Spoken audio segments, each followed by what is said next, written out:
From practice in his basement to global stages, STEVO 32 lived through one of the most explosive eras of punk rock.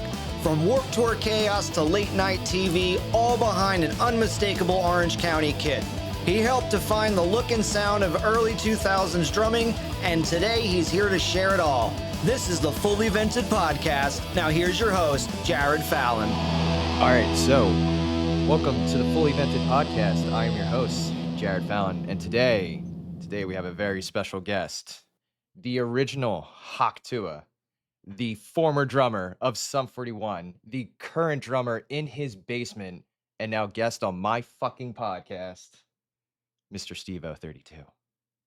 Welcome. Hello, happy to be here. Thank you. Yeah, man. So just gonna dive into it. So these are gonna be more rapid fire. So I hope you're ready. Yep, I'm ready. All right.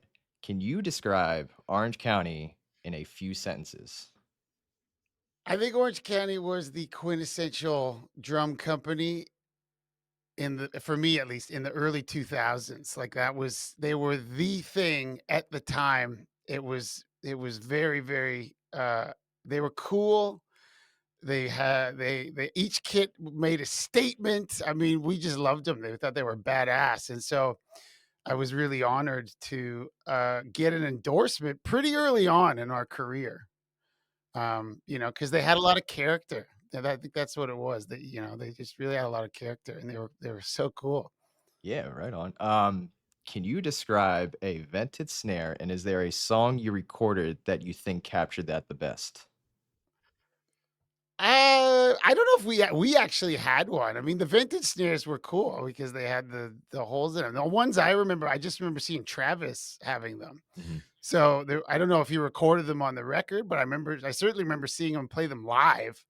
Um, I'm not 100% sure if I ever actually had one. And I know this is the Vintage Snare podcast, is it not? Yeah, probably should have So, thought this one a little so, bit more through. so, so I don't know if I might not be a legitimate guest. I don't remember having a vintage snare. So maybe I'm not a legit Orange County guy or ever was, but I think the vintage snares were cool. But I don't think we ever had one. And as far as recordings, I don't remember. I saw them live and thought they were cool. If it makes you feel any better, I mean, you are venting by talking, so we at least have that covered. Okay, So good. we're good. Yeah, a lot of hot air coming out of me. Yeah. Did you ever visit the physical shop? And if you did, can you describe it to our wonderful listeners out there? I never visited. I'm the terrible guest. I've never visited the shop. And I remember it all came about because we made a connection I'll get into how, but everything was with Daniel. Okay, I was gonna say. Everything went through Daniel. I don't remember going to the shop. Uh, We never went to the shop, and stuff was delivered, and that's how it happened with us.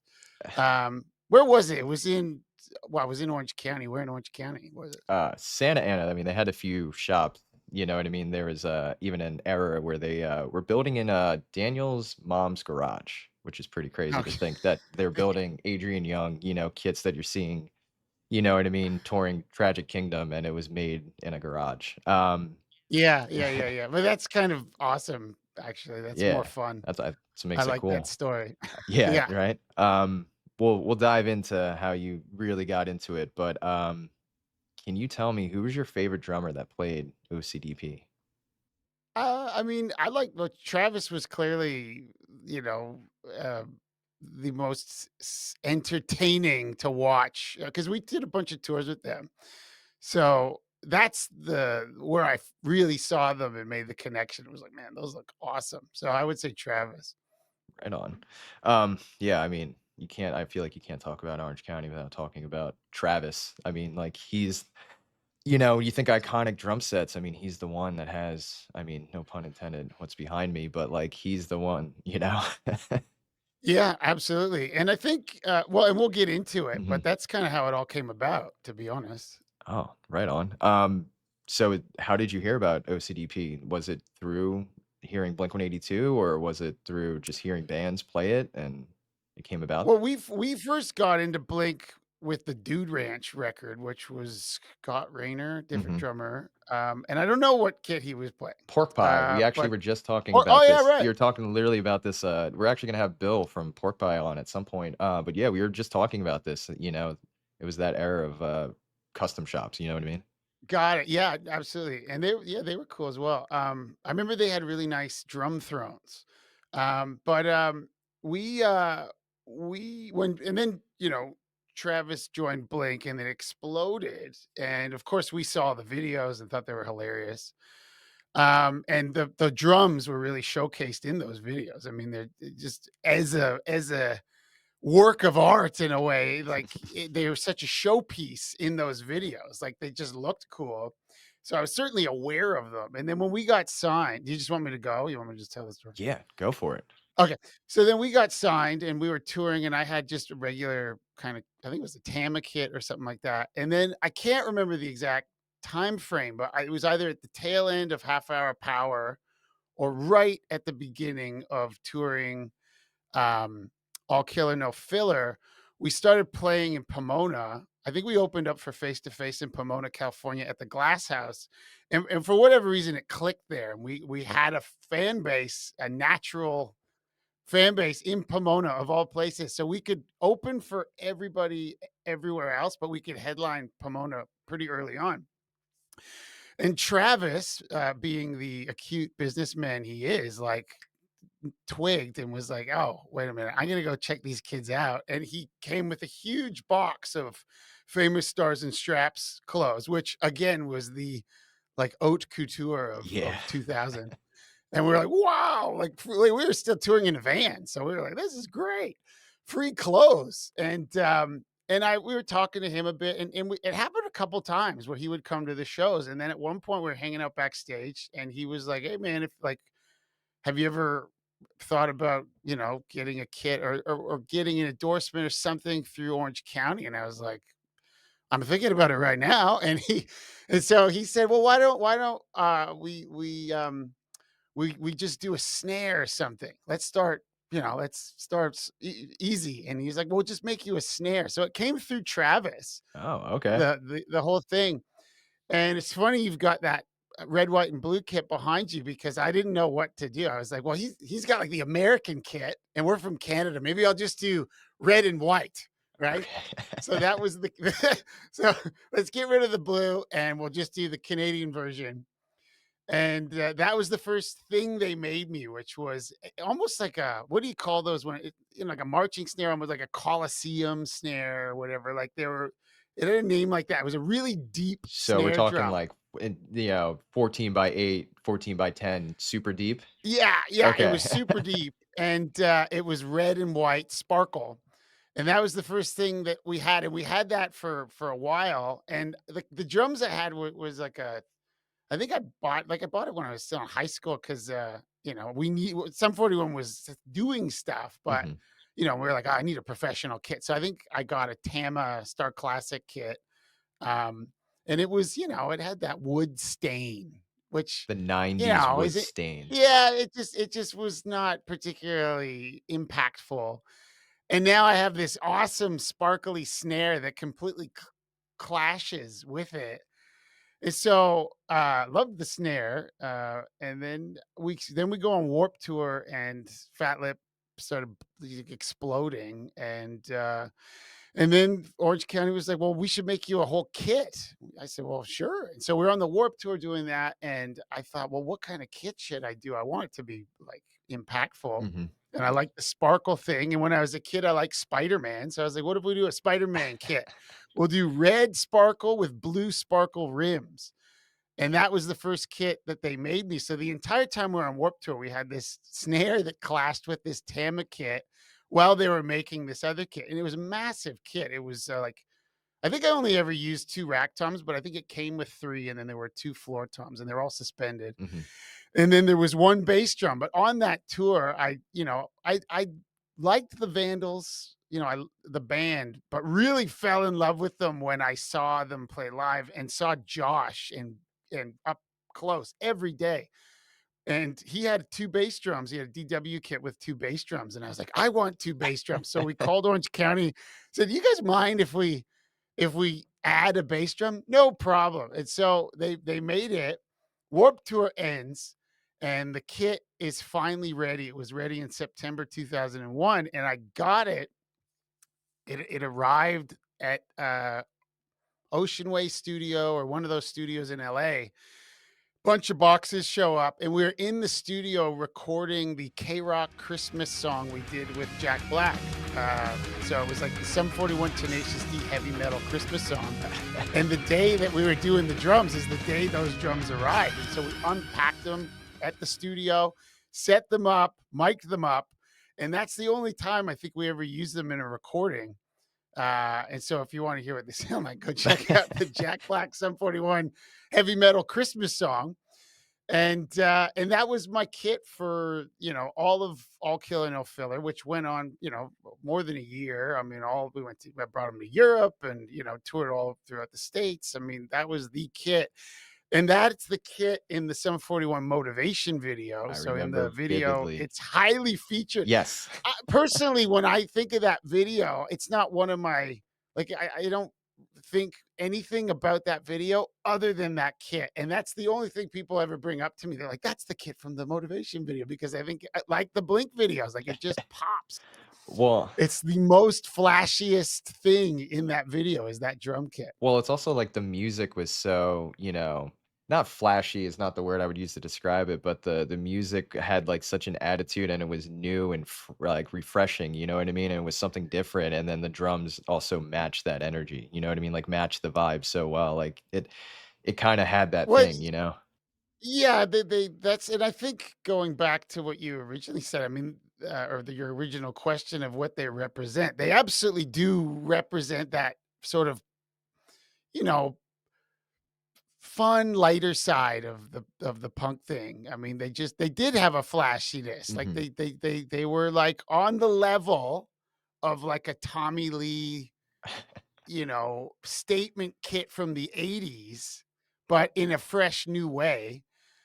Whereas I think in the 90s, they drummers had kind of moved away from that showmanship in a way. Like Hmm. it was a grunge thing. It wasn't quite as just bright and yeah, flashy and fun, sparkly.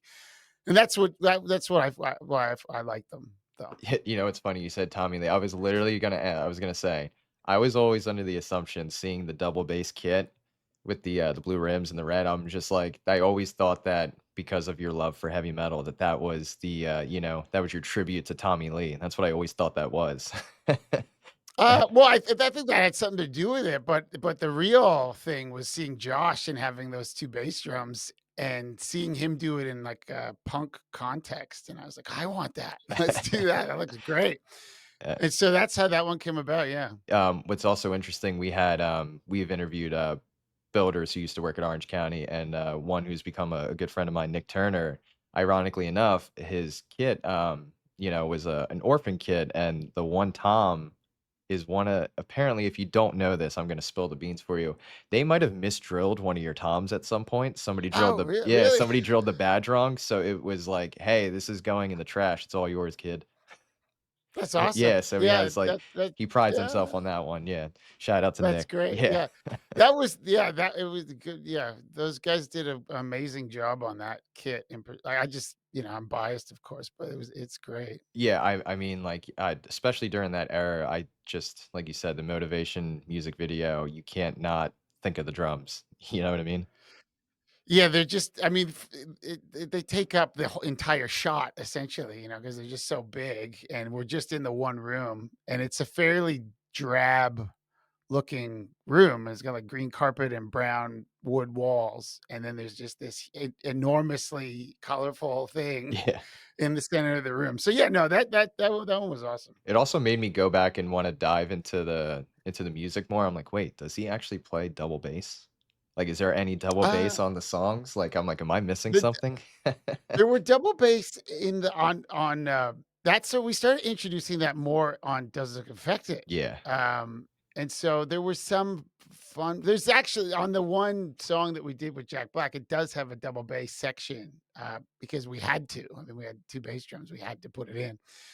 And it was a heavy metal song anyway, so we kind of we if you wanna hear it, the double bass, it is in that song. But and I think as we were touring it, we would do heavy metal tribute type of things and use them that way. Gotcha. Um, and we would mic up both live, which is, the sound guys usually aren't thrilled about that, but I mean, it's great. It's great. Yeah, right on. So you answered a good portion of my questions, but I was going to say, do you happen to remember how much that very first snare or kit cost? No clue. I have no idea. I No mean, it would idea. have all been done through my drum tech, so I'm not sure. I mean, a pretty penny, I would imagine. Well, I mean, you said the first one, it was like Travis was, it's kind of funny thinking that Travis was essentially your A&R artist rep. You Yeah, know what I I mean, mean? and yeah, which is kind of unexpected. I mean, and this is before Fat Lip too, so it's not like he saw Fat Lip blowing up and was like, "I'm gonna go there." It was right before that. Now, All Killer No Filler was produced by Jerry Finn, who produced, all the early Enema of the State, Blink records, yeah. I thought that and that was the all that. connection, you know? And so he might maybe Jerry sort of said, "Hey, I just finished this album with these kids. You should go check them out." I'm not sure. And at the time, I think Travis still lived in that Riverside kind of area, so it was sort of his neighborhood we were in. But yeah, it came through Travis. That was the connection. So I was actually gonna ask too, so, Half Hour Power came out 2000, All Killer No Filler was 2001, so you weren't playing any of the Orange County kits on those records. You got it well after. I got it after, and like I said, the only one I ever recorded with was on that Jack Black song. When we did the recordings, it was we would use, like, the producer would pick the kit, and it would always be like a Frankenstein? Frankenstein type of, collection of different drums, and they were, like, maybe like a '70s Gretsch bass drum, and, I remember on Into Deep, the snare drum on Into Deep was a Tama, yeah, again, like super deep, like '80s, um, arena rock type of snare, and it is the exact same snare that's on Use Your Illusions 2.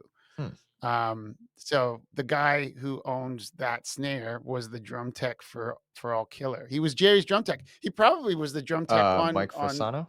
Mike Fasano. Alright, And yeah. so Sack would who's his name, would put together these kits, and they would be, a collection of stuff, and I would play them, and they go, "I really like that bass drum, but maybe let's swap out that tom," and blah, blah, blah, blah, and over the day or whatever, we would put together this thing, and it was all older stuff. It was like, yeah, older things that he'd collected over time. So it was more tailored, like, "Hey, we're gonna use this rack tom," it's like a, Yeah. '70s It was Ludwig, just yeah. looking for a sound, and it was I would say from recollection, and I don't remember much, it was older stuff, like the bass drum was this, yeah, like, I don't know, '70s, '60s Gretsch kinda thing. The only time I remember using it, in a record was the Jack Black time, and then all the live records up until Chuck, I think, were Orange County. Yeah, I was gonna dive into that too. So, Does This Look Infected came out, what was that, 2000, 2002? That was Wow, you guys 2002. were just pumping out album, year after year. Well, I think we were riding that wave, and, there was no break between All Killer No Filler and Does It Affect It. We toured constantly, and then we had a month maybe that was our break, and that was the month to record the record, and then we just went back out on tour. So there was no stopping. Um, um, yeah, and we went straight in, and so there's at least 2 records that have OCDP, as the like, the live recording, drum kit. Gotcha. Yeah, because I wanna Mhm. say I've heard this story that you guys were, you recorded Does This Look Infected in a recording studio in New York, and it was kinda, like, not thrown together, but it was a very quick turnaround? Yeah, it was super quick, and I don't know, was they want like I think the guy like Derek and maybe the was like, "Oh, we should do it in New York." And so we did record it in New York, and I did the drums and then left because the label was like, "You're done. We're not paying for your hotel in New York City. Beat it." And Yeah. so I after I left, um they record all the guitars because the way that it works is drums go first, and then they do the guitars and then vocals. And then something happened where all the guitars were out of tune, or that, something weird had happened with the guitars. They had to re-record all the guitars all over again in Toronto. I have no idea how the hell that happened, but the drums were fine. And again, I don't know who was the drum tech on that record because we were in New York. It's like a completely different Oh yeah. world to LA. Might have been my drum tech, Dan Moyce. And so maybe we did. I have no idea what the drums would have been on that record. And it were like I said, it was so quick. It wasn't like we took a long time with All Killer, and Does the Effect, it was like boom, get it out. Um, so I don't remember the kit necessarily on that. It could have been maybe because I maybe would have had it, but I'm not 100% sure. Yeah. I mean, I am asking to go back way back in time, it feels like. um, Yeah, and those are the details that I don't really pay attention to. So it's like I wasn't like, "Let me see." I probably have photos of me in the studio, but um, I don't know where those photos are. I mean, now would be a time to pull this up. Not to make you or me feel old, but this is an original copy that I have. Hey, all right. Yeah. Yeah. Where you actually mention, your drum tech, the pork pie cheetah print throne, Yeah, yeah. all the Okay. sizes. Yeah.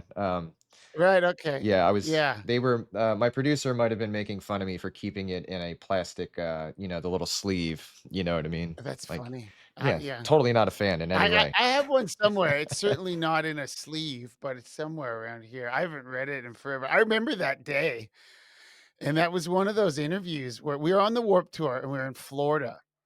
And you wake up like you have no idea what the day is. It's Warped Tour, you're hungover, every day's different, every city, the layout's different. You never know what time you're going on and so forth. And I woke up and, there's like a thing, like the posted schedule for the day. You go on at whatever time and you have these interviews. And the interview just said modern drummer. And I was like, what? And they're like, "Oh, yeah, you're doing an interview with Modern Drummer. You're actually gonna be on the cover of Modern Drummer." I was like, Me? I'm not gonna be on the cover of Modern Drummer. Like, I'm not a drummer. I play the drums." And so I was really, I don't know, I was really awkward. And the woman and the one thing I remember too is that, like, they didn't send their reporter. They hired a local reporter to just ask their questions. And this woman was like, "I don't wanna talk to this kid. Why am I here?" And so I just remember being really awkward. Uh, you'll have to tell me if the drum sizes are accurate because I did talk to Josh Freeze. I said they want me to be on Modern Drummer. He's like, I think the last time I was on Modern Drummer, I just made up all the kit sizes and like told them I had a gong and like all this ridiculously sized stuff. I can't remember if I did that or not, but maybe I told the I truth. But think you stayed anyway, true to yeah. form. I think you, told the truth, and, to be Okay, fair, I have alright. always considered you a lead singer stuck behind a drum kit, so if that makes it. Wait. Oh, they until you hear my voice and you're like, I don't know." Hey, man, But, pain for pleasure, don't sell yourself short. well, I mean, that's his own that's like a, Jekyll and Hyde type of thing. But yeah, yeah, Modern Germany, that was funny. It kinda sums it up too, because it always felt like you would see on the covers, like, you had Chad Sexton and Adrian Young on one, John Otto, Travis, you, and it was just like Orange County was just as part of that, you know what I mean? Like, it as a kid, you're reading this and you're seeing, like, what's hot in the music, this was like the it, you know what I mean? You couldn't deny it, like, like, everybody wanted them. Yeah, and I just think because again, it looked exciting and fun and flashy, and they were cool, you know? Yeah, so if you don't mind, I wanna go back in time again. Sure. So can you talk about the scene from Toronto versus the scene in California when you guys finally came over here? Well, in a way, we had more. We had success in California first. Really? Um, yeah, we didn't really have a fan base in Toronto until after. So the way the band started, I mean, we were in a high school band that we just started. Derek and I started it after going to Warp Tour in 1996, and then Dave and Cone were. We all went to high school together. They were in different bands. Our guitar player quit, and we like Dave was the best guitar player, and Derek and I were like, we need to get Dave. Like this, like we need to get Dave. And so we got Dave, and then our bass player quit. We ended up getting Cone. Well, all that was happening. We'd already had a manager. We were recording demos. We were taking it seriously and sending the demos out and not getting any response. And then at one point, someone, because we used to just film these videos of us egging houses and stuff in our hometown, and someone was like, "Put that out. Like, send that to the record label. Put your music on top of it, and send that out." And that's what we did. And overnight, it went from same songs. We sent out a demo tape and heard nothing. In fact, we sent it out to the states, and then we also sent it to Universal Music Canada, and they were just like, "No." Just We flat out got no. and then we sent out the EPK, and everybody was like it kind of became like a viral thing on VHS. And every label from America came to Toronto, and we didn't have a fan base in a way, really. Like, we had our friends from our hometown, but that was it. And so we did, I don't know, 2 months or a month of, maybe 2 months of every Wednesday, we would play at this club called Ted's Wrecking Yard, and record labels would come down. And there would be our friends from high school and a bunch of industry type people, like from, Hollywood Records, you know, all the big labels, any Universal Music Record, Atlantic, Island Def Jam, who we eventually signed with, everybody came. And then, and then they were like, "You guys need to, record an EP, but we don't want you to just do the all killer no filler record yet. You need to get experience. You need to develop your chops. You need to go on tour. You need to do all this stuff." So we recorded Half Hour Power. Those are the songs that we had at the time. And then we went on tour in van in the US, and we're just on tour all year, opened up for Face to Face. We did shows with like, I don't know, Social Distortion, like really, and rough crowds for Social Distortion. I mean, we're just a bunch of pop punk dorks, and they're like, tough biker looking punk guys in the audience. But then because we knew they would hate us, we'd be like, let's just do like a medley of Iron Maiden songs. And then they'd be like, they're all right. And so anyway, that's how that so then, like I said earlier, we went on tour Face to Face. We played in Pomona. It clicked in Pomona, a little bit in LA, like in Southern California, because even though we were from Toronto, our influence was all California, no effects, all that stuff. And so when we did the video for Fat Lip, we chose Pomona instead of Toronto because we had fans there, right? Makes We didn't have sense. fans in Toronto. We had friends in Toronto. That's not the same thing. So we're like, let's do it in Pomona. So that's that video of Fat Lip. Those were our fans there. Plus, we just put out a thing. Anybody want to be in a music video? But I think that's why it had that energy, because there are people there who actually knew the band and were excited that this was like our first big single and they're going to be in the video. And everybody kind of was like, this is cool. Like, this is a cool thing. Mhm. It's hard to create that energy if it's not authentic in a music video. We've all seen the music video where they have extras in the audience and the girls are like, woo! It's like, Yeah. it's not that kind of band, but we captured the energy. Great director, Mark Klasfeld. He did all the great Sum 41 videos. And so that's why it clicked there first. And so we had a fan base in California before Toronto, and then we got on MTV, and And then it and kinda it kind of yeah. blew up, because I mean, Fat Lip and Into Deep were both, when TRL was a thing. I mean, it'd be like Sum 41 Blink-182, the Backstreet Boys, and Christina Aguilera are the top 4. Mhm. It's like but it was funny for us too because when we were growing up, Canada didn't have MTV. We had our own thing called Much Music, which MTV eventually came to Canada, but by that time we'd already kind of left Canada. You're like, So "We the first left." time we were on MTV was kind of the first time we ever watched MTV. And so it was funny, but we never really even heard of TRL before until all of a sudden we're on it, and there's Carson Daly, and we're in Times Square, and there's screaming people outside. I mean, it was really surreal experience. So eventually, as the band got popular everywhere, I mean, the crowds in Toronto are awesome. The crowds in, in Portland are awesome. It doesn't matter where you are; the crowds are always good. But the scene, yeah, I don't know if we were really a part of a scene in Canada other than we would play in our friend's basement, who he lived like 4 blocks away. So you started That was playing the in scene. basements, now you're back to playing in a basement. I think I'll die in a basement. It's well, and that's the other thing too, like Sum 41 practiced all of our practices pretty much were in my parents' basement. So it really did start in a basement. Yeah. But so you Yeah. mentioned, you know what I mean? It's funny you were talking about you guys put out that video. You guys basically at that time too. Jackass was big, and I think maybe why it resonated with that like SoCal and the skating scene and you know what I mean, just the wild antics and that energy.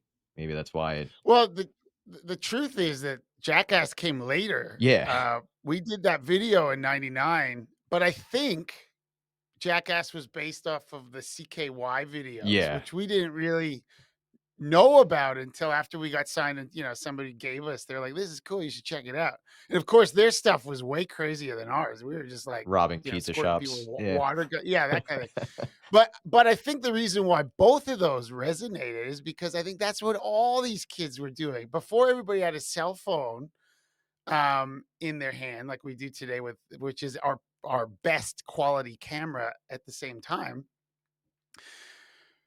In the '90s, mid to late '90s, the Sony Handycam became, everybody kinda had one, and that was the first, if you were a guy in a band or a kid in a band, you would make a stop motion music video with that or something, or you would skateboard, like, just film yourself skateboarding or whatever. So I think it was funny, but it also resonated with people because they're like, "That's what we do." Like, that reminds me of me and my friends. Or it made them think like, if I had friends, I'd like to hang out with those guys. And that's what I think the Fat Lip video, even though it wasn't shot on a video camera, it was like a big budget video. hmm Um, it had. it still captured that vibe, Yeah, right? totally. And that's just in a really nice cinematic the production value. And it looks like California. It is California, and so I think that's kind of why it was true to the influence in the sense, like, if there was no effects, there would be no Sum 41, right? If there's no Blink-182, there would be no Sum 41, and so both those bands are very Californian in their own way. hmm so going back to the drums, of course, you just mentioned Fat Lip. Can't help but notice you're actually playing a DW kit in that video. And then, if you go down through your music videos, is it In Too Deep? You have I believe that is the known as the backline kit that Orange County would give out to everybody. I think you've used that quite a few times.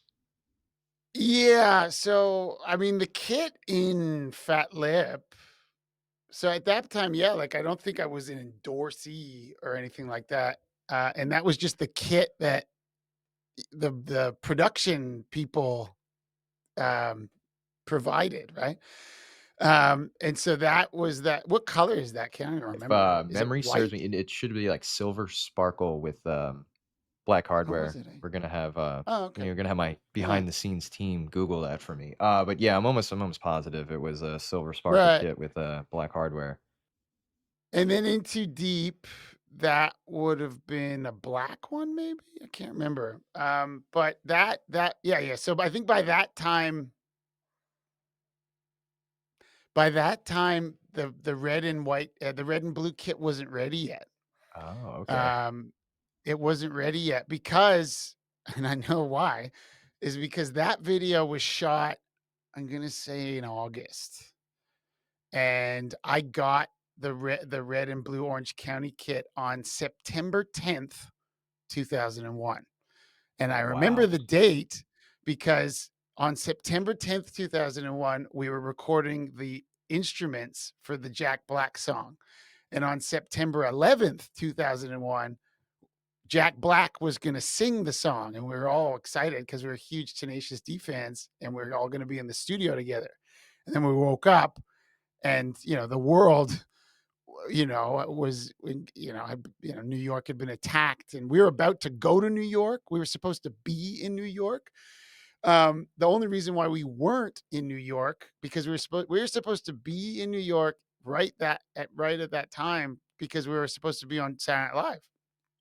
Wow. But we pushed it because we had to do this song with Jack Black.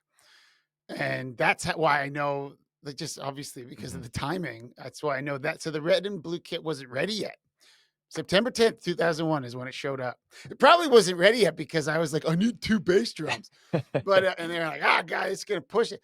But that's why. And so yeah, in the Too Deep video, it was I'm gonna say black with two portholes. Yeah. And Always the double. It was yeah, always the double port. That's how you knew. yeah, Always the double port. yeah, yeah, yeah, Um, yeah, yeah. by the way, the song is called "Things I Want." We did a little That's right. research in between. Yeah, we're fancy like Great that.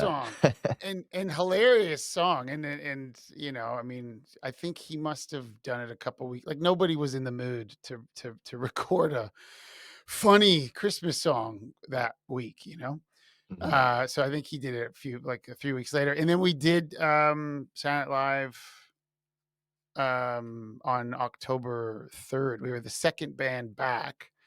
And maybe I might be playing an Orange County Kid on Silent Live. I believe so. I think it was, if memory serves me right, you had 2 rack toms if I remember. Well, I don't remember that.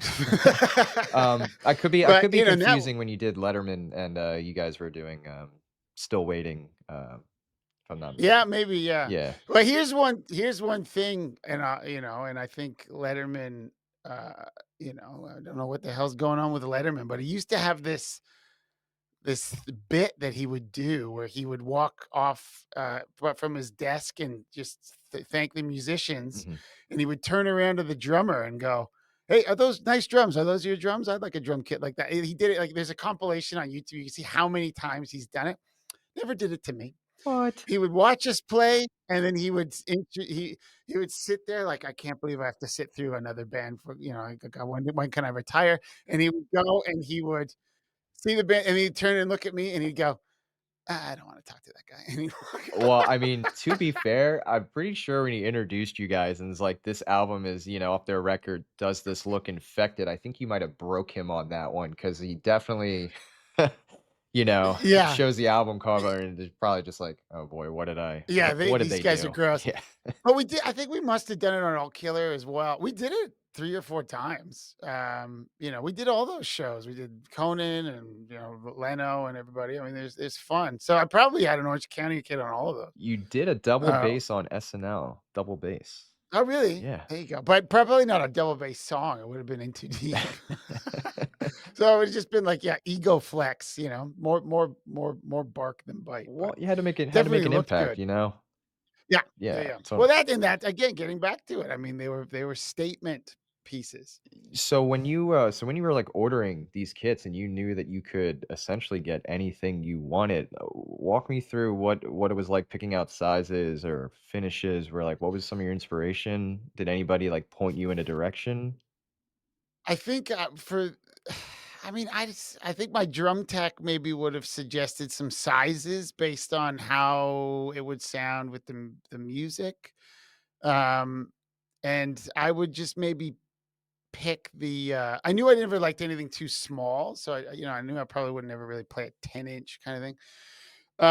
But I don't actually remember the sizes. They might have been like 12, 13, 16, 18, just standard type stuff, but I'm not 100% sure. And then 22-inch bass drums. And then for finish, I mean, the red and blue sparkle one was my idea, and then I think they made me another one after that was like a silver type of thing. It was a mirror Mirror uh, chrome. material. Yeah, and that was someone else's idea, and it was cool. I didn't like it as much as the red one, but it was cool. And but the idea was that the lighting guy could hit it, and it would be any color. And that one was great. Um, I'm a little I disappointed. I was can't. under the assumption again, I assumed I'm like, "Oh, man, he loved" I think you talk about, obviously in Sum 41 lyrics, Iron Maiden and Priest, I'm thinking in my head, I'm like, "Oh, dude, he's going for that '80s, like, Ludwig, Well, that's what it was. Yeah. It was sort of like a harken to the Tommy Lee disco ball kit. Yeah. That's what it was. And it would, but I just like sparkly kits at the end of the day. But that one was awesome. I think that one was great. It looked cool. That was a Does Look Affected kit.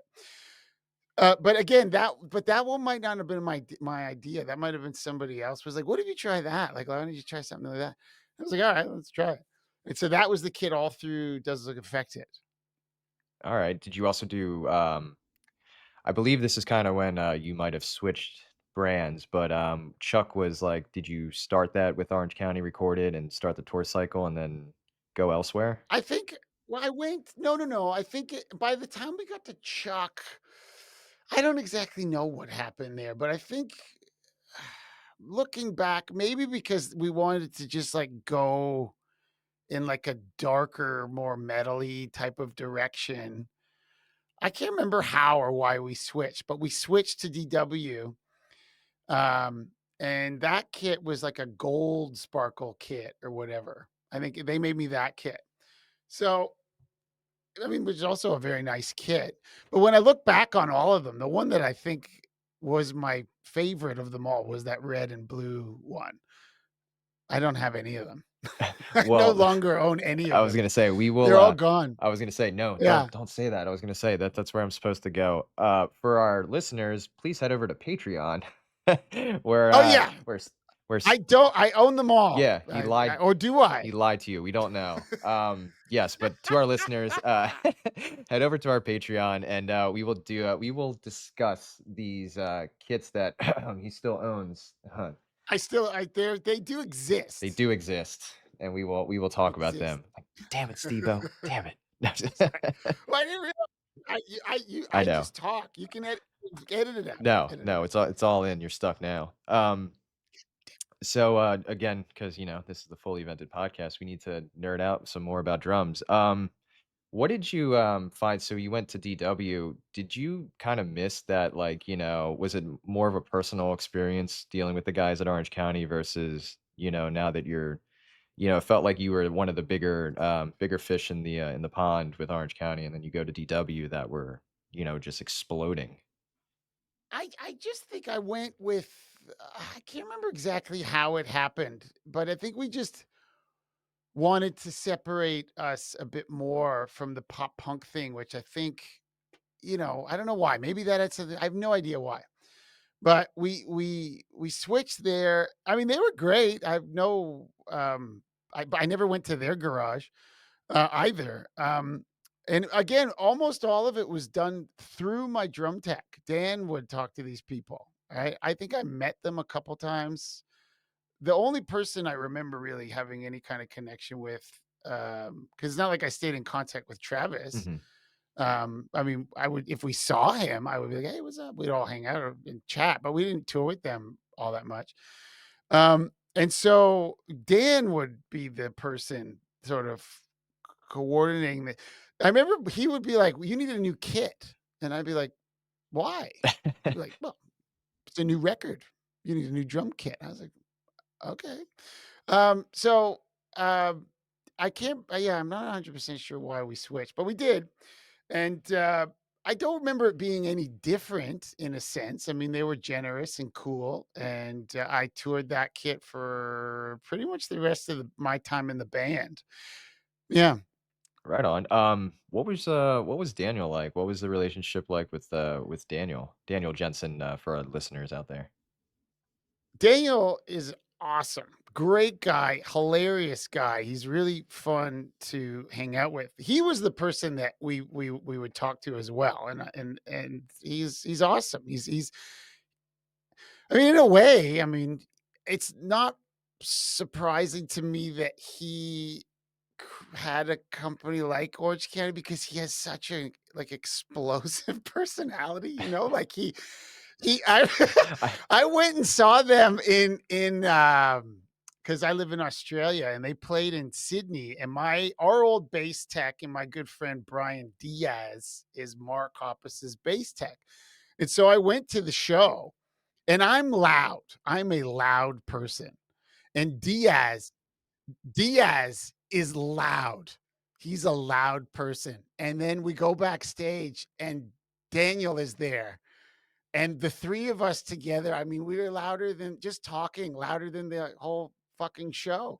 He's a great guy. He's great. And I'll tell you what, I mean, I really wanted to go, not so much to see Blink, but to see Daniel and just say thanks, because I didn't really talk to anybody after I quit the band. I kind of quit music for 8 years or something like that. I didn't go to shows. I didn't make music. I didn't play the drums. And so I just was like, I kind of want to just go and thank him for being so generous. So that I'm glad I did that. And I did do that because he was awesome. He was great. And if you have a connection with a person at a drum company, you will be lucky if you have somebody like that guy because he's a great guy. He really is. Oh, yeah. And his wife is, I think, the Zildjian lady, Yes, and I had a Zildjian Kirsten, endorsement. is that how you got your Zildjian Kirsten, hookup? I think so. Yeah, I think so. Yeah. And so great dude, great dude. Yeah, it seemed like they were able to kinda, like, what always, like, stood out to me was that Daniel always seemed to know, like, you can kinda compare it to, like, sports, like, he got the right draft pick. He always had the right guys in the right scene, you know what I mean? And just took a chance on a lot of guys that it's crazy to look back now, like, giving Alon Rubin a set of drums and now obviously drummer for Foo Fighters or, signing Ray Luzier and giving him some drums and now, he's been the drummer for Korn or even like Gil Sharon. So it's cool that he took a chance on you guys as well. Yeah, I mean, he was a great dude, great guy. He is a great guy. So and it's kind of cool on Instagram and stuff now because we follow each other, and it's you still maintain a kind of connection, which I don't think was really something that was happening at the time. You just sort of lost it, right? Mhm. So that's great. It's great to reconnect with him and just with music in general. But yeah, he was our main dude. And I will say again, like I had a great drum tech. Dan Moyse was awesome. He's the only drum tech I had other than recording.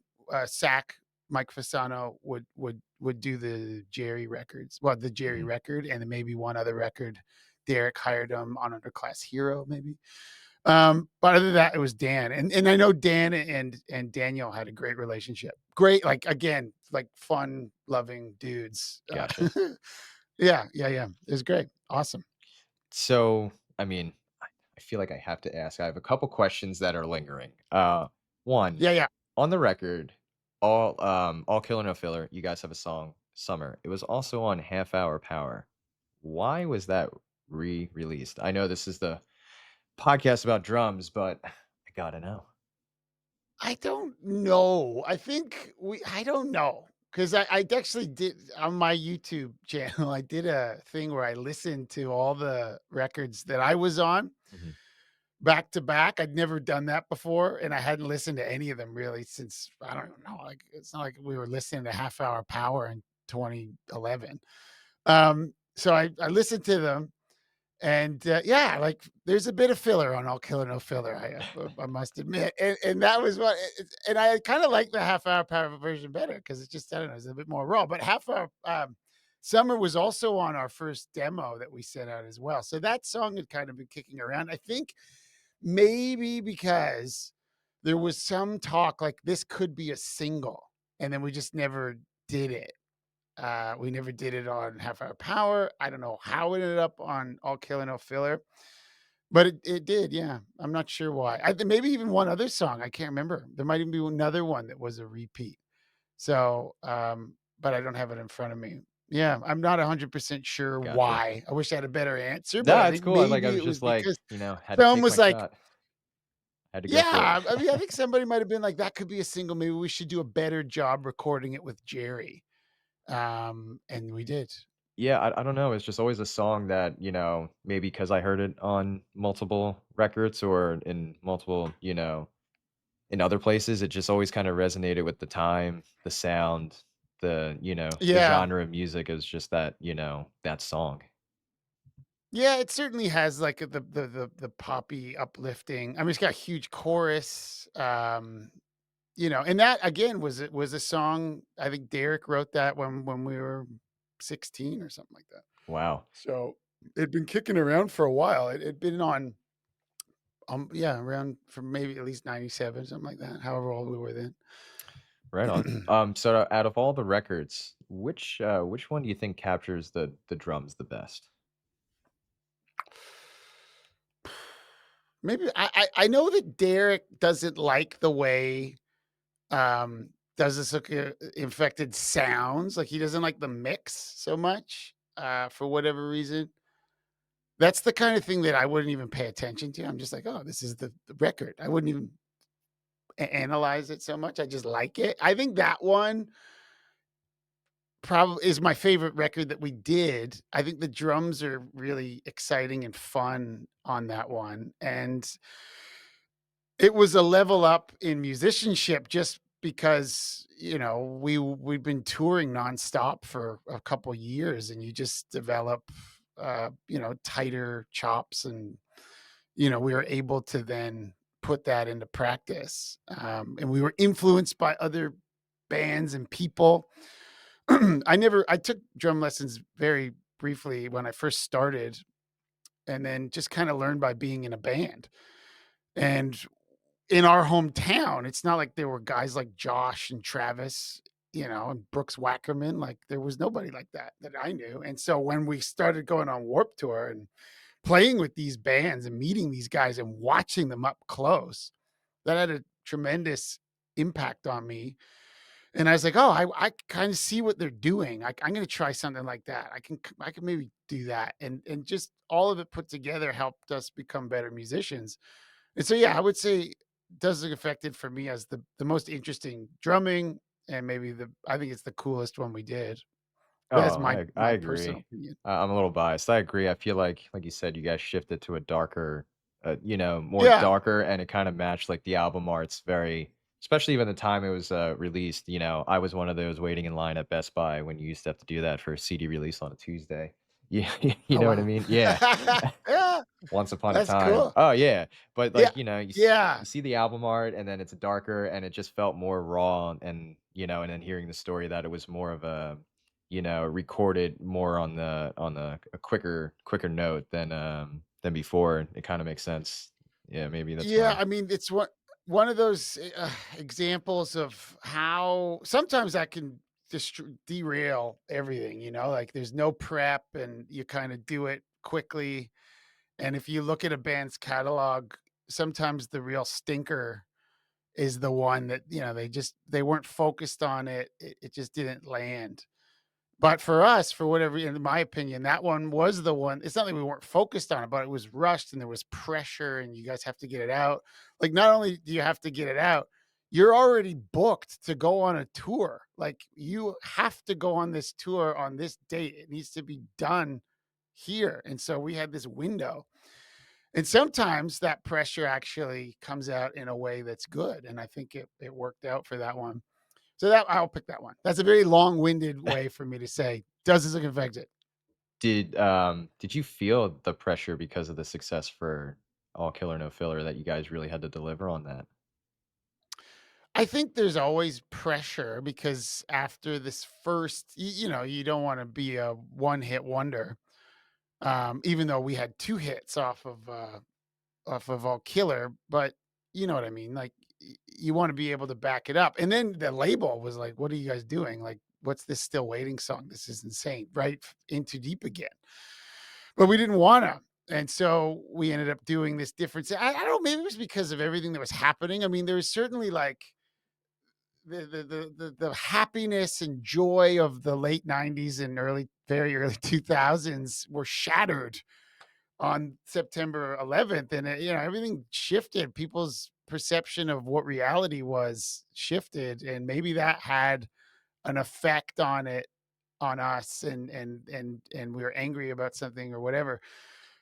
So that it might have been the sort of influence of what was happening, in the world at the time, socially at the time, of why it was a darker record. And also, I just think that record is closer to what we listened to.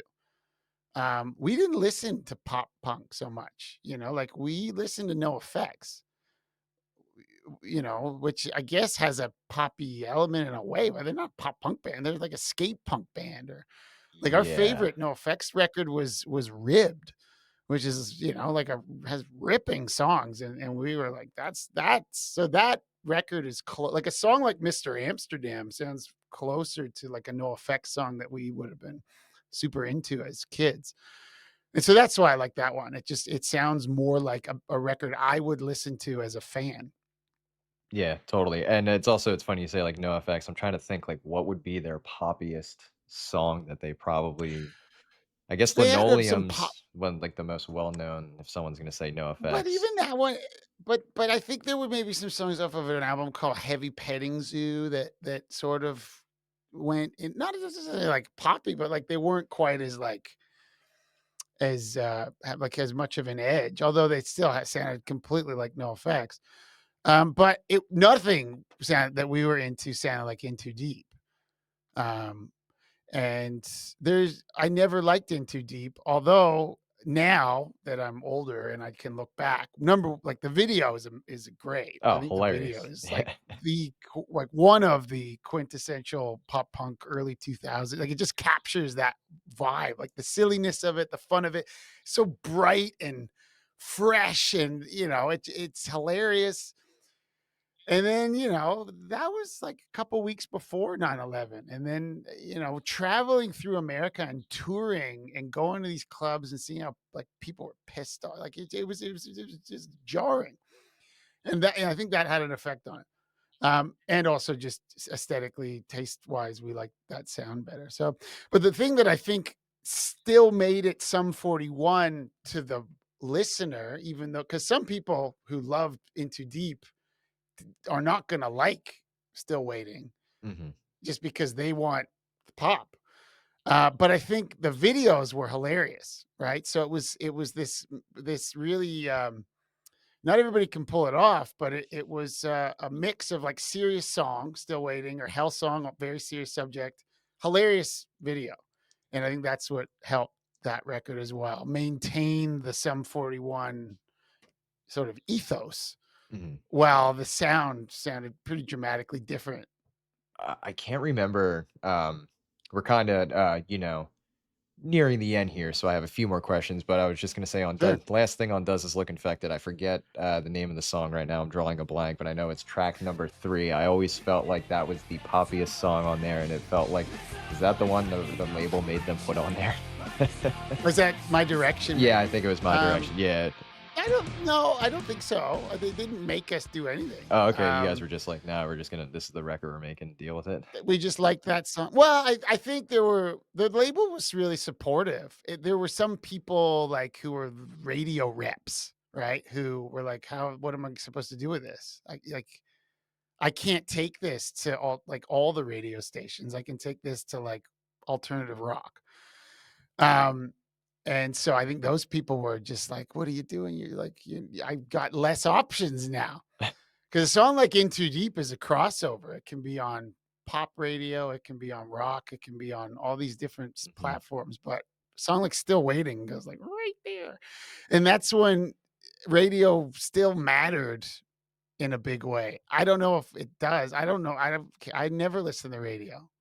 Yeah. I don't think anybody listens to the radio. No, I think that's why, specifically the music and the drums we're talking about, it's how it was consumed back then. Like we talked about TRL, like it's different in how we consumed and absorbed it and how it resonated. Now it's like, if you don't know a band, you just look it up on Spotify. It takes what, matter of seconds before it's like, oh no, you have to go see them live, or you got to go find their demo cassette somewhere that doesn't exist. Yeah, Yeah, yeah, yeah. drastically Um, different. so that was, but with My Direction, I mean, that again, it was just a song we liked, and even though it was poppier, it was still sort of punky, and that's how it ended up on there. Right on.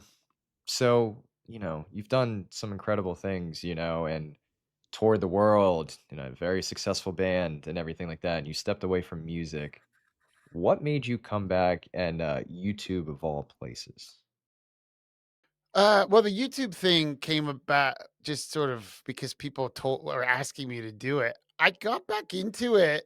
I think I needed time to just step away. I had kids. I was the first one in the band to have kids, and so my Oh, son okay. was 2, I think, when I quit the band, and then I have another son now. And so my older son's 14. So I'm actually happy I quit when I did because I've been with him this whole time. Mhm. But I sort of needed to step away and focus on that. And then I think that maybe around the pandemic, I just was like, maybe I should. We moved to Australia. There's like a area in this house, that my basement, where I was like, I could put a drum kit down there. I don't know. I need a drum kit, and I didn't have this kit for. It was just in a closet because the pandemic was raging. I went to a local music store and bought a Yamaha Stage Custom because I needed, I was Just like, I'll wanted buy something, that. yeah. Something. And for 3 years, I was down here practicing and like fixing old problems. And I started taking lessons because I used to get tendonitis all the time in my elbow. And I was like, why do I keep getting tendonitis? It's got to be because of my stick technique. So I started taking jazz drumming lessons. I've always loved jazz drumming. I now love jazz music, but I didn't understand it at first. And so I just liked the drumming. And I was like, I wish I could do that. And I was like, wait a minute, why don't I just ask someone to teach me how to do that? So I started taking lessons with my drum teacher, Tim Metz, who I found on YouTube, distance. And it slowly started cleaning up my technique. Tendonitis went away. Learned how to read music, learned how all the drum books that I bought and was like, "I'll learn this," but, never bothered to learn how to read, all of a sudden made sense. And so I got into that aspect of it. I really got into the learning idea of it. And I don't really play so much punk stuff in my spare time. I'm trying to get jazzy stuff going. I play in a big band. And so I got into that, and all of that helps with all styles of drumming. But I think the time away, and then also I was always like I was saying with the modern drummer cover, like I never thought of myself as a drummer. I was thought of myself as a guy in a band who plays the drums. But when you're not in a band and you sit in front of a drum kit, you better learn to be a fucking drummer pretty quick or you're not going to be able to do much. And I realized there's a lot of stuff I just didn't know how to do. And a lot of it was technique, because of technique. So I fixed the technique and you'll always be working on it. And then just was like, okay, I figured that out. Like now there's other things you can figure out. And I really got into the idea of just like discovering new things that I could learn. And with YouTube as a source of education, I mean, when we were kids growing up, those DVDs, like Hudson Music DVD, like those were terrible in my opinion. Like they weren't great for teaching you how to do stuff. Whereas now you can have whatever you're into, just some drum nerd in their basement. They're like, this is how you play this roll. This is the sticking. This is this concept and so forth. So I got into that and that's what I got into. And I just find it really fun and exciting. And once you see progress, then you're just really excited because you're like, holy shit, like I can actually do the stuff that I always just assumed was wizardry. Like Travis, for example, to take a Orange County example, like he would do all those rudimental drum corps things in Blink songs. Oh, yeah. And I remember thinking, well, what a shame. Like I never was in drum corps, so I guess I can't do that. And that's not true. Like I love it now. because I can read them. Rudimental snare etudes. I do them all the time. Charlie Wilcoxon, 150, the All American drummer, 150 solos. I do those all the time. So if you can read it, all of that becomes unlocked to you, and then the more it gives you more tools to play in whatever band you're in. And so that's kind of how I got into it. And then the YouTube thing, I like I said, I this is a really long answer, and I apologize. No, But keep it going, man. This is um I the band announced that they were quitting. And I'd been in my basement playing by myself for 3 years. I hadn't posted anything. I moved to Australia. There might be one photo of a kangaroo, and I wasn't really posting anything. And then they announced that they were disbanding, and I just talked to Cone. I don't think he knew. He just found out, Oh shit. and like he found out not that way, but I think he talked to me, didn't know, found out from Derek they didn't want to do it anymore, and then they made the announcement. And I was like, "Whoa, that came out of nowhere." And my wife was like, "Why don't you go downstairs and just play a song for the fans?" I said, "Okay." And so I went. I just played 30 seconds, like I posted 30 seconds of Still Waiting, and everyone was like, that was great. And so I started posting other stuff. And that's kind of how I got back into just posting things. And then I don't know, a year maybe later, people were like, you got to do a YouTube. You got to do YouTube. And I just kept putting it off. And then finally I was like, all right, I'll do a YouTube. And so I did, and it got a great response as well. And so that's how I got back into it. And really, what I think it is, like, I like telling stories, so it gives me an outlet to do that. But then also musically, I just think it's important to have some accountability. I need to know I can play such and such a thing good enough that I can show it to other people. And if it's not something I prepare to show other people, then I don't know how to play it properly yet. Makes And sense. you can be by yourself and think you've got it, but record it. You don't have to put it out. Record it and then watch it back and then ask yourself, do I have this? And then, if you think you like, not, it's not for everybody, of course. And the internet can be cruel and judgmental. Fortunately for me, it's been great and supportive, but I do try and make sure that anything I put out there is something I can play at a, you know, record quality level. Like if it's not good enough for me to do in front of an audience live or on the record, I just say, okay, I need to practice this more, and then I will get it. Mhm. No, totally. I was like, it was like you said, maybe a picture of a kangaroo on Instagram. I remember seeing when you popped up. I'm like, oh my god, he exists. He's alive. Yeah. Like, Yeah, right. like Yeah. he's Yeah, here. well, and Um, this is the great thing about about being a musician. You can take a break. Sometimes you should. Like I came back to it with an entirely new perspective. I was able to mature a bit and say like